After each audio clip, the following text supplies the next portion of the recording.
Buongiorno e ben ritrovati con il TG Flash di New Sicilia, di seguito i titoli più importanti della mattina. Incidente mortale nella notte a Giarre, in provincia di Catania. A perdere la vita è Sebastiano Portogallo, 27 anni. Il giovane sarebbe morto sul colpo dopo aver perso il controllo della moto su cui viaggiava e aver fatto un volo di circa 4 metri, precipitando da un ponte. Il suo corpo è stato recuperato nel torrente sottostante.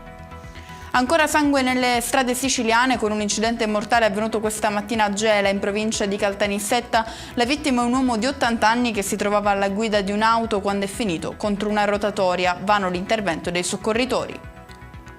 Un giro di spaccio è stato scoperto a Catania nell'ambito delle indagini relative al furto della pistola mitragliatrice rubata nel 2024 nel carcere di Bicocca. 2 gli arrestati.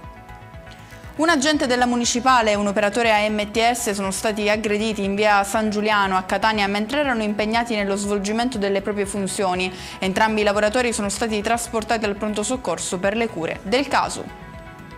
La Guardia di Finanza del Comando Provinciale di Trapani ha sequestrato beni per oltre 2,5 milioni di euro nei confronti di un imprenditore di Castelvetrano attivo nel settore della produzione e della vendita dell'olio d'oliva. E con questo è tutto, prossimo appuntamento stasera alle 19:30. Grazie per averci seguito, buon proseguimento di giornata.